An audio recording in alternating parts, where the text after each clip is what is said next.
All right. Well, we are getting close to the opening bells, aren't we? On a Friday after we've seen record highs in the markets, while we could see a little bit of buying, it's been pretty quiet. The S&P futures contract is pointing to a positive start. The NASDAQ 100 futures contract is not. I would say the Dow and the S&P are pretty aligned there with a pre-market advance of a 0.1%.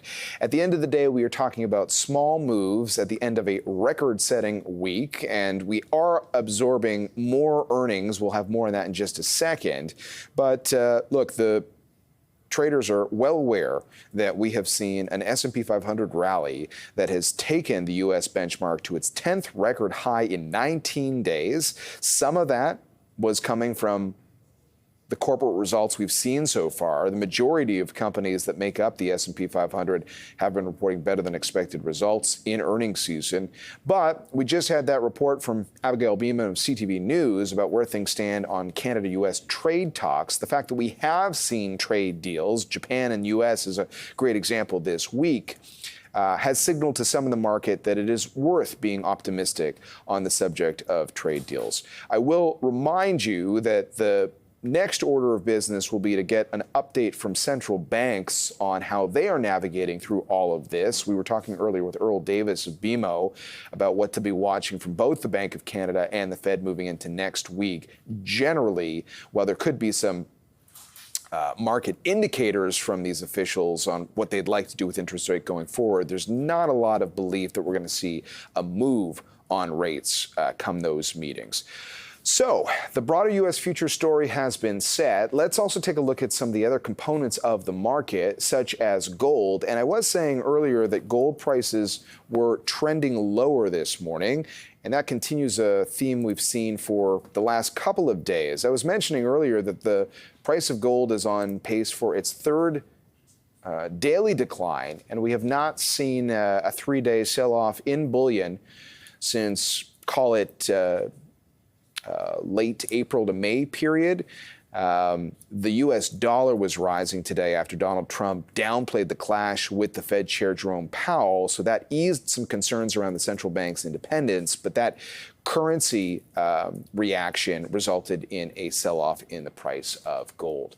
Moving from a bullion story to the story of oil and energy sector results. We did get some from Athabasca Oil overnight. Let's get a little bit more on what the company had to say and what's happening in the sector. Tariq Saad is a vice president of equity research at BMO and joins us now. Great to have you with us. So we've been busy looking at a lot of different earnings stories. When it comes to Athabasca, what was your reaction to the numbers? Yeah, no real surprises there. Cash flow more or less came in line to what we had and what consensus had, while production was just a hair above. One thing to point out, though, is going into the quarter, we saw consensus estimates rise about 5%. And it was only a handful of companies saw a positive revision this quarter. So in line, but if you look at initial estimates, it still did better than expected. For those who might be curious, give us a sense on how the current pricing of oil plays into a player like Athabasca's performance, the overall connection between the two.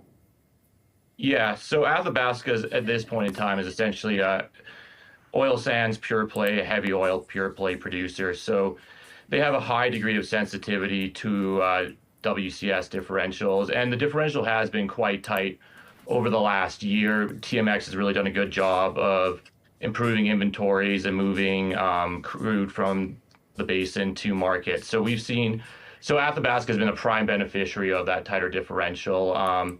It was about $10 this quarter. We're looking at kind of a wider differential, only slightly going into the back half of the year. But inventories still are at record low levels in Alberta, and there's still a lot of pipeline capacity left for producers to grow into. So it's a heavy oil story that's really benefited from the stronger heavy oil pricing we've seen in the basin. They talked about what they've been doing with shareholder-friendly moves, the buyback program that they've had. Can you just remind us, for energy players like Athabasca right now, where the money is going in terms of sort of, between the operations of the business and things like stock buybacks?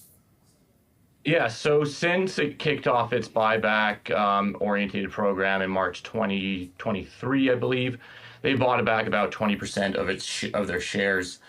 Right now, they're kind of in this transition period where they're continuing to buy back 100% of free, use 100% of its free cash flow to buy back shares, but they're also growing their SAGD volumes alongside that. So we're looking at heavier growth budgets this year and next year, but that really propels it into a higher yield environment once that spending falls off in 2027. So right this year, we kind of expect them to buy back about 8% of their shares. Next year, more like 6.